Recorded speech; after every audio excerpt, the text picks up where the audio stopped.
You fool, this very night your life is being demanded of you, and the things you have prepared, whose they will be? So it is with those who store up treasures for themselves, but are not rich toward God.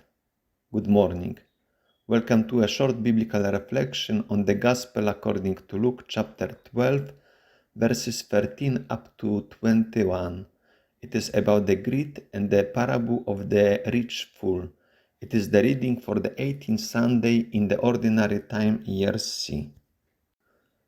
It is one of the well-known parables which tells us about somebody who had a abundant crop and produce on his field, and therefore he wanted to start up everything and enjoy his life. Why then the final saying, which I quoted already at the beginning, that his life will be demanded the very night, the very day.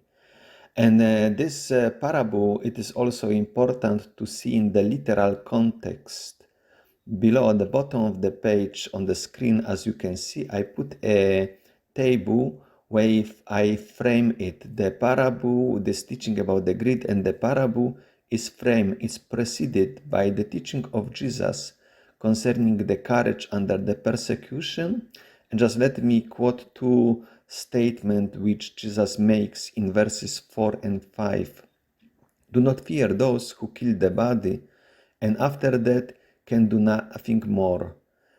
Fear him who after he has killed has authority to cast into hell. That parable insists that the disciples should follow Jesus, should not fear human authorities in order to reach to eternal life. Otherwise, if they would fear the people, they would fear authority and give up Jesus, then they will lose eternal life.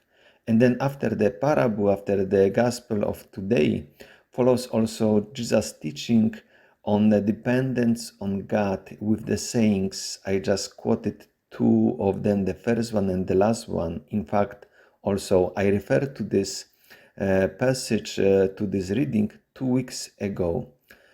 In verse 22, do not worry about your life, what you will eat, and about your body, what you will wear. Instead, strive for his kingdom, and these things will be given to you as well. So, if we look carefully now at the today's parable that begins in the way as I have here with the translation from a New Revised Standard Version, someone in the crowd said him, just Jesus before was announcing and telling the disciples to be ready even for the persecution, for offering his life, that they would be sustained by God himself.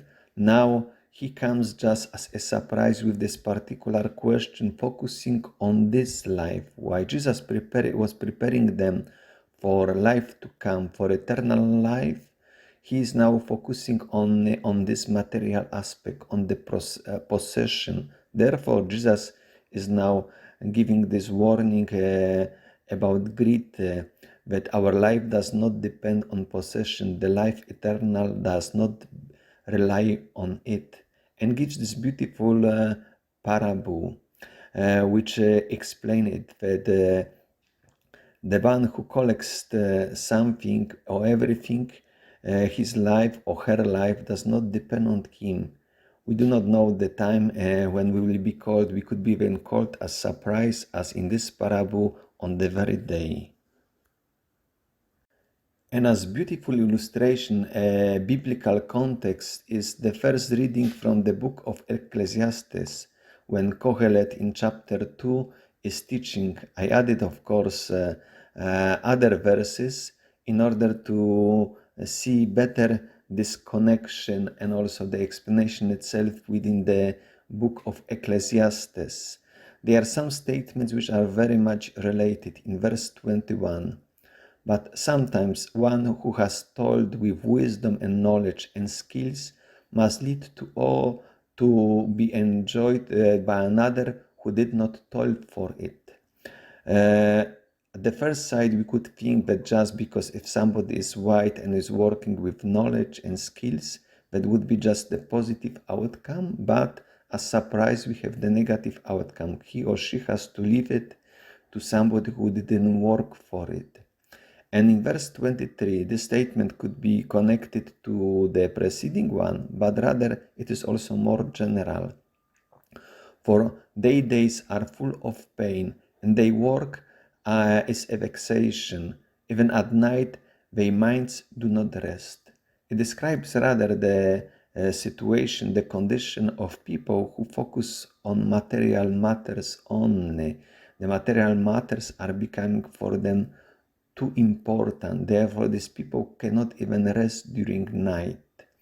And then in a concluding statement of that chapter, there is also a comparison between someone who is pleased to God, to whom God gives wisdom, knowledge, and joy, and on the contrary, the sinners, to the sinners, he gives the work of gathering and heaping only to give to one who pleases to God.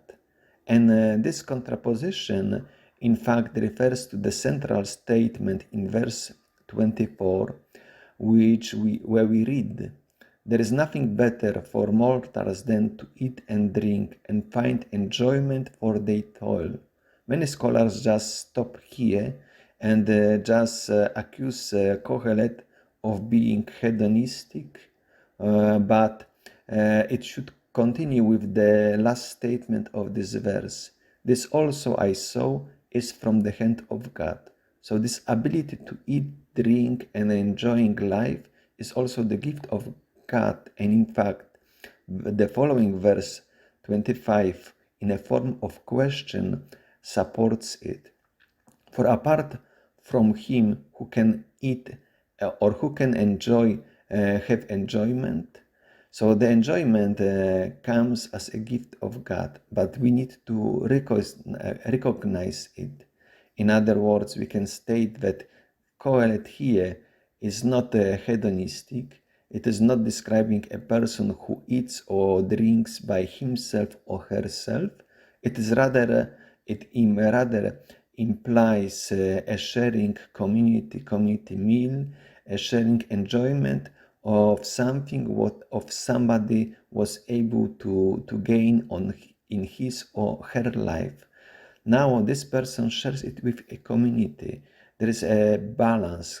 Kohelet is teaching to find this balance in life, to work, but then also to enjoy, to build up the community.